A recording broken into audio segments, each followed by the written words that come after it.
আমি রক্ততে পরিণত করলাম। তোকে কেউ চিনত না, কেউ জানতো না, তোর কোনো পরিচয় ছিল না রে বান্দা। ওরে বান্দা, তোকে মা জননীর গর্ভের ভিতরে রেখে আমি আস্তে আস্তে তোর হাত বানালাম, মুখ বানাইলাম, চোখ বানাইলাম, তোর মাথার মগজ দিয়ে সুন্দর করে তোর মাথাটাকে বানাইলাম। ওরে বান্দা, আমি তোর আল্লাহ দুইখানা হাত যদি আমি তোকে নেংড়া করে পাঠায়া দিতাম, দুইখানা পা যদি নেংড়া করে পাঠায়া দিতাম, বান্দারে পৃথিবীর এমন কোন ডাক্তার ছিল না যে তোকে আবার দুইখানা পা দিয়া দেয়। ওরে বান্দা, তোকে যদি আমি অন্ধ করে দুনিয়ার জমিনে পাঠায়া দিতাম, পৃথিবীর কোন একটা ডাক্তার নাই বাবা, একটা সার্জন নাই, আপনার চোখের দৃষ্টি ফিরাইয়া দিবে। কিন্তু আমার আল্লাহ এত সুন্দর দুইটা চোখ দিয়েছে বাবা, এই চোখের যদি আপনি শুকরিয়া আদায় করেন, শুকরিয়া আদায় করে শেষ করতে পারবেন না। আমার আল্লাহ বলে, বান্দা রে, আমি তোর আল্লাহ তোর মায়ের পেটে কি খাবি সেই ব্যবস্থাটাও করেছি। কিন্তু বান্দা রে, তুই যখন দুনিয়া থেকে যাবি, তুই তো কিছুই না, তুই যখন দুনিয়াতে যাবি, তুই যখন দুনিয়াতে ভূমিষ্ঠ হবি, ওরে বান্দা, তুই মনে করেছিলি মায়ের পেটটাই মনে হয় বিশাল দুনিয়া, মায়ের পেটটাই মনে হয় বিশাল দুনিয়া। কিন্তু এই দুনিয়ার থেকেও তোকে 14 গুণ, 1000 গুণ, কোটি গুণ বড় দুনিয়াতে বাইরে বের করে দিলাম। তুই যখন বের হয়ে গেলি, তুই তো কিছু জানিস না, ক্ষুধার যন্ত্রণায় কান্না করবি, তোর ক্ষুধা লেগে যাবে। ওরে বান্দা, আমি তোর আল্লাহ তোর মা জননীর বুকের উপরে দুইটা আমি ফ্রিজ বসায়া দিয়েছি। সুবহানাল্লাহ, আগে থেকেই রেডি করে রেখেছে আপনার আমার খাবার, আমার আল্লাহ আগে থেকে আমাদের খাবার আমার আল্লাহ রেডি করে রেখেছে। যুবক আমার মা খালারা, এ যুবক ছেলেরা, এই যে খাবার আমরা যে আল্লাহকে প্রাধান্য দিচ্ছি না, দেখেন মা জননীর কেউ খারাপ মাইন্ড নেবেন না, সবাই পজিটিভ ভাববেন বিষয়টা। বলছি এই কারণে আল্লাহর যে নিয়ামত আমরা গ্রহণ করি, মা জননীর স্তনের বুঠাতে একটা ফুটা, যদি একটা ফুটা থাকলেই তো হতো, কিন্তু 32টা ফুটা কেন হলো?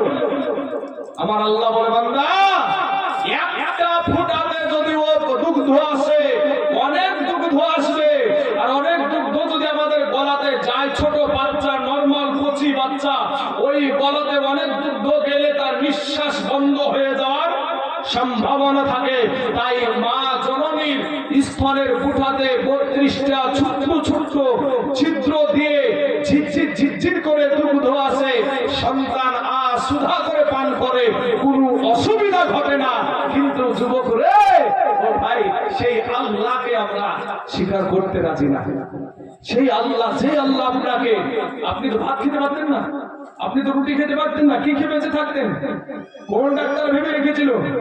আজকে মেলার উপরে মেডিসিন উঠেছে, মেডিসিন দিয়ে এখনই করছে। কিন্তু কত বাচ্চা দেখেন, মা জননীর বৈজ্ঞানিক বলছে যে একটা সন্তান, এই মায়েদের একটা সন্তান 2 বছরে 9 মণ দুধ পান করে মায়ের মুখ থেকে। জোরে বলে সুবহানাল্লাহ। কত? 9 মণ দুধ পান করে একটা মায়ের স্তন থেকে। 9 মণ 2 বছরে দুধ পান করে। সেই মাকে বৃদ্ধা আঙ্গুলি দেখায়ও না বাবা। শোনা, আমি একটু দোয়া করবো ভাই, আজকে যেহেতু প্রথম দিন, তারপরও বাবা যে দেখেন 2.5 ঘন্টা 2 ঘন্টা চালাই, তারপর কিন্তু 2.5 ঘন্টা হয়ে গেছে। আমি আপনাদেরকে আজকে একটা কথা বলি ভাই, 5 জন ব্যক্তি 5 পাঞ্জাতনের নামে আজকের দিনে প্রথম লাস্টের দিনে আপনাদেরকে কাছে আপনাদের মসজিদের জন্য একটু বলবো। তো বাবাজি একটু দোয়া করো, 500 টাকা একজন ভাই আমার হাতে দেন না। পোশাক করছে, ওই পোশাকটা আমার মেয়ে আপনার মেয়ে পরা পড়ছে না, পড়ছে না এগুলো পড়ছে। কোন নায়িকা কেমন পাখি জামা কোথা থেকে এলো? ওই পাখি সিরিয়াল এসেছে, ওই পাখি সিরিয়াল থেকে তারপরে কিরণ মালা দেখলো না? হ্যাঁ, কিরণ মালা ছিল না? আরে বাবা রে, কিরণ মালার সাথে নিল। কিরণ মালার এত জ্বালা, কিরণ মালার এত জ্বালা, এ যদি বুঝিতাম তাইলে কি আর ডিস চ্যানেলে ছবি দেখিতাম। স্বামী আমার গরিব মানুষ, এ পকেটে নাই টাকা, কেমনে আমায় কিনা দিবে কিরণ মালার জামা? কিরণ মালার জামা হয়েছিল না? মাদ্রাসা, এই কিরণ মালার জামা বছরে 10 বার করে মহিলাদের জামার দেশ পাল্টায়। মানে কোয়ালিটি, জামার যে কোয়ালিটি, যারা কাপড়ের ব্যবসা করে তাদেরকে জিজ্ঞেস করবেন যে ভাই সবচাইতে কাপড়ের ব্যবসায়ীদের একে ধরে রাখা খুব মুশকিল আছে, কারণ ওয়ার যদি একসাথে 6টা পাইকারি মাল নিতে হবে, 6টার মধ্যে যদি বাবাজি 2টা পড়িয়া যায়, বাদ পড়িয়া যায়, ওইটা আর কেউ ভুলবে না। মানে যেগুলা নতুন নতুন উঠছে সেইগুলা, ওই তো কিরণমালা থেকে পাখি থেকে সদনী থেকে হ্যান ধ্যান পটলা ফ্যাক্টরি যা আছে, বুঝতে পারছেন? হ্যাঁ, কিরণমালার এত জ্বালা, কিরণমালার এত জ্বালা, যদি বুঝিতাম তাইলে কি আর ডিসচানেলে ছবি দেখিতাম। স্বামী আমার গরিব মানুষ, এ পকেটে নাই টাকা, কেমন আমায় কিনা দিবে কিরণমালার জামা? সাথী তুমি রাগ করো না, যদি জামাটা না কিনতে পারে মুখ খানকে যেখানে 22 ফুট পাথর করে, 22 ফুট পাথর করিয়ে থালা বাসনকে ইবে আফসান, ইয়ার সংসারে আসিয়ে জীবনে কোনোদিন সুখ পাবো না, আমার জীবনে সুখ হইল না। কিছু মহিলার মুখে যদি বাবাদের জব দেওয়া যায়, আটা হয়ে দিয়ে যাবেন, বুঝলেন না? আবার যদি বাবাজি আপনি খাটনি শরীর মেহনত করে এসেছেন মাঠ থেকে, আসার পরে আমাদের এলাকায় এটা হয়, মানে পতাকা বিড়ি বাঁধা আছে আমাদের দেশে, মেয়েরা বিড়ি বাঁধে খুব আমাদের এলাকায়। তো বিড়ি যদি বাঁধে, বুঝতে পেরেছেন, আর যদি স্বামী থেকে মাঠ থেকে এসেছে, অত শরীরে এমনি গরম হয়ে আছে, তুমি তো বিবি করে এক গ্লাস পানি দাও, তো তখন ও দেখতে বলছে, দেখতে পাচ্ছ আমার হাতে কাজ, ও যখন কি বলে তখন গিলাস খাইলো, ধীরে খাইলো না, খাইলে কি হবে, হাতখান খাই হয়ে যাবে নাকি? একই তখন মাঠ থেকে এসেছে, বুঝতে পারছেন না, খেতে থেকে এসেছে, শরীর একটু গরম হয়ে আছে, উঠে ভাড়াম দিয়ে দিয়েছে, একটা ভাড়াম করে যখন দিয়েছে তখন বলছে, হ্যাঁ তোমাকে বাড়িতে দিয়েছে আমার বাপ, তোর বাপ কি করবে রে? আরে তোর বাপ কি করবে? আমার বাপ করবে না, আমি করবো। তুই কি করবি? বলা শুধু আমার বাপ করবে না তোমাকে, আমি একেবারে আপনাদের কোথায় ইটাহারের লাল ঘর দেখে ছেড়ে দেবো, তোমার ভিটাতে ঘুরতে বেরিয়ে ছেড়ে দেবো, আছে না?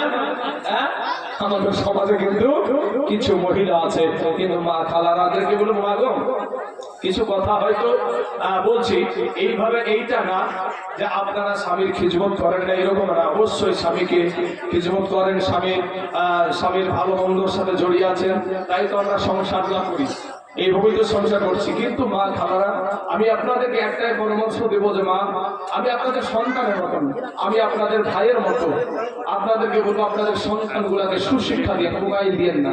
এই মোবাইলটাতে, এই একটা মোবাইলে, এই যে গজবের মোবাইলে যদি 5% ভালো কাজ হয়, 95%ই খারাপ কাজ হয়, 95%। এই যে আপনার মোবাইলটা, এই মোবাইলটাতে চোখের ক্ষতি হয় না ভাই?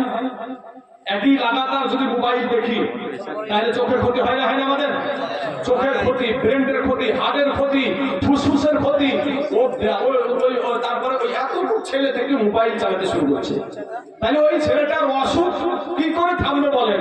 এই যখন আপনারা যখন যুবক অবস্থা ছিল, হসপিটালে এত ডাক্তার ছিল, এত নার্স ছিল, হ্যাঁ?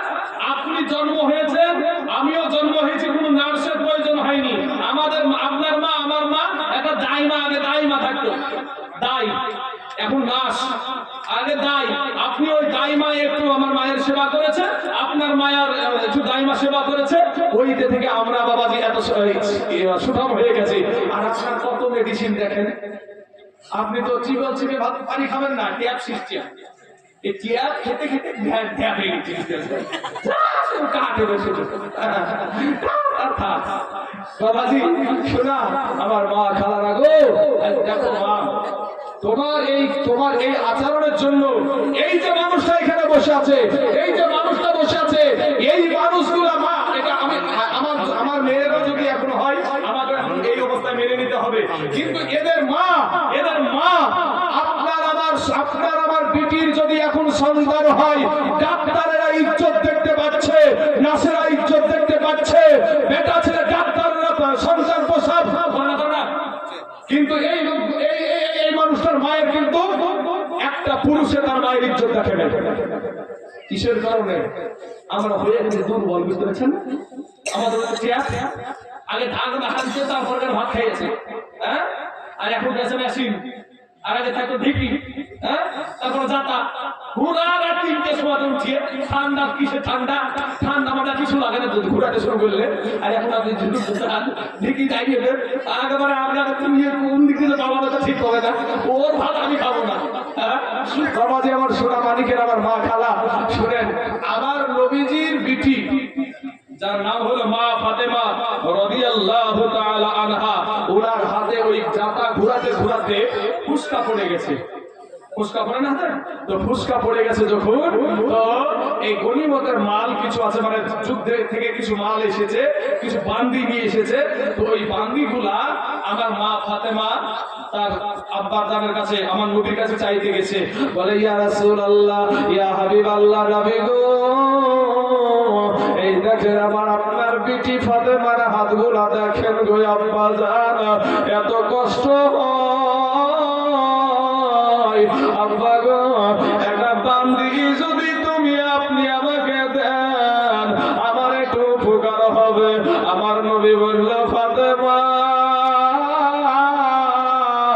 ওরে বিটি ফাতেমা, তুমি দুনিয়া চাও না জান্নাত চাও?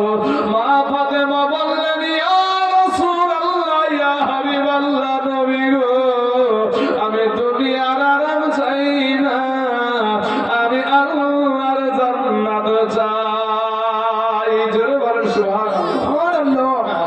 আর দেখেন আমরা কি করি মাগো, আমাদের সমাজটা এখন এইরকম হয়ে গেছে। সমাজে আস্তে আস্তে এখন এই যে আগে টাকা নেওয়া যে বিষয়টা ছিল বিটির বাপের কাছ থেকে, আমার মাদ্রাসায় আপনাদের এই এলাকারই একটা মহিলা ছিল, হাই রোডের ধারে সাবনুর বলে মেয়েটার নাম।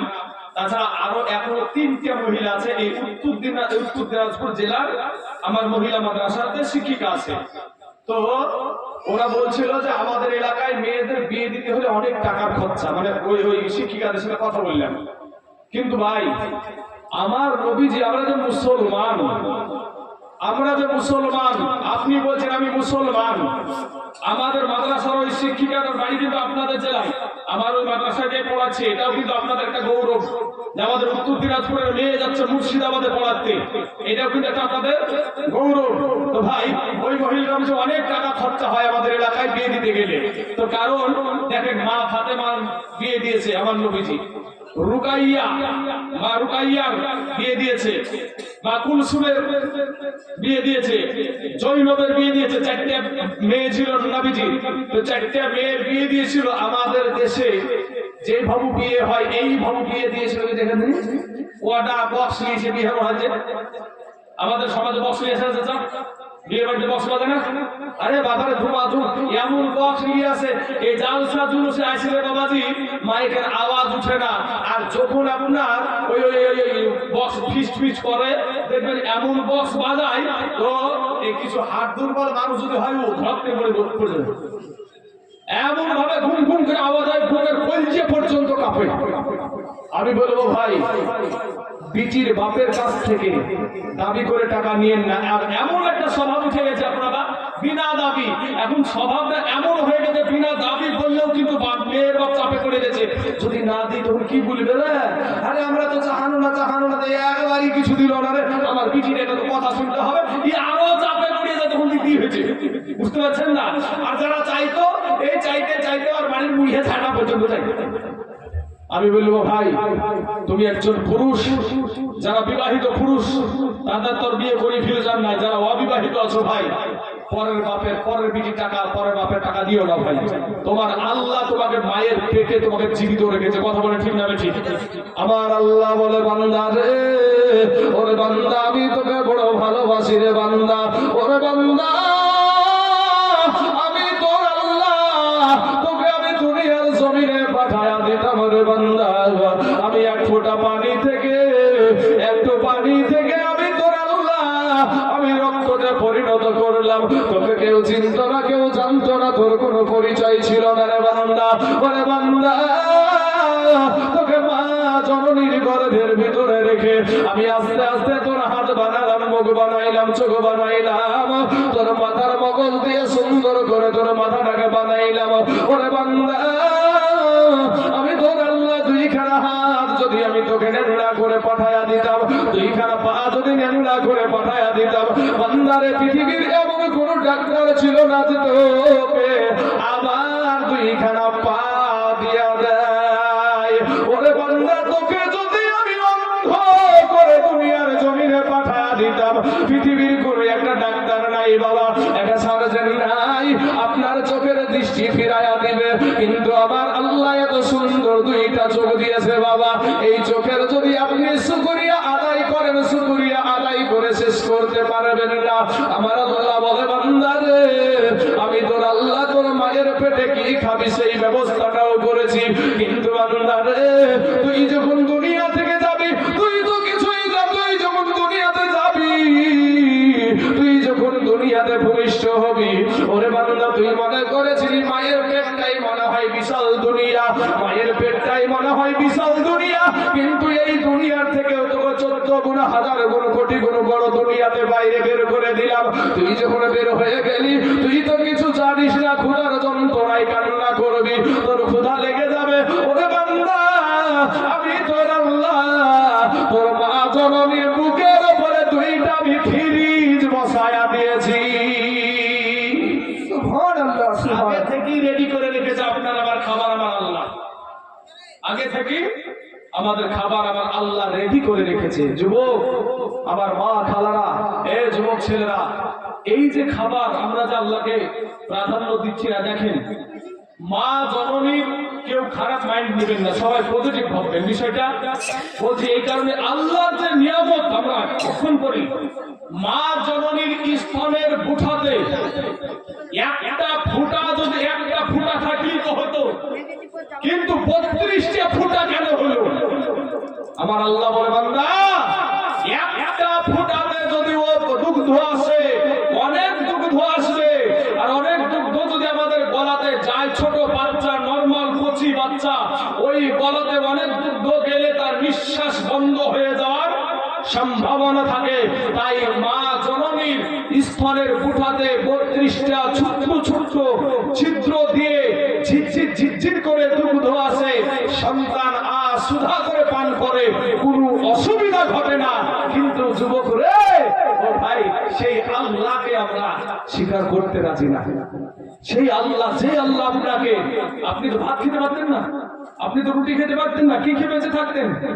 কোন ডাক্তার ভেবে রেখেছিল? আজকে মেলার উপরে মেডিসিন উঠেছে, মেডিসিন দিয়ে এখনই করছে, কিন্তু কত বাচ্চা দেখেন, মা জননীর বৈজ্ঞানিক বলছে যে একটা সন্তান, এই মায়েদের একটা সন্তান 2 বছরে 9 মণ দুধ পান করে মায়ের মুখ থেকে। জোরে বলে সুবহানাল্লাহ। কত? 9 মণ দুধ পান করে একটা মায়ের স্তন থেকে। 9 মণ 2 বছরে দুধ পান করে। সেই মাকে বৃদ্ধা আঙ্গুলি দেখায়ও না বাবা। শোনা, আমি একটু দোয়া করবো ভাই, আজকে যেহেতু প্রথম দিন, তারপরও বাবা যে দেখেন 2.5 ঘন্টা 2 ঘন্টা চালাই, তারপর কিন্তু 2.5 ঘন্টা হয়ে গেছে। আমি আপনাদেরকে আজকে একটা কথা বলি ভাই, 5 জন ব্যক্তি 5 জাতনের নামে আজকের দিনে প্রথম লাস্টের দিনে আপনাদেরকে কাছে, আপনাদের মসজিদের জন্য একটু বলবো। তো বাবাজি একটু দোয়া করুন, 500 টাকা একজন ভাই আমার হাতে দেন।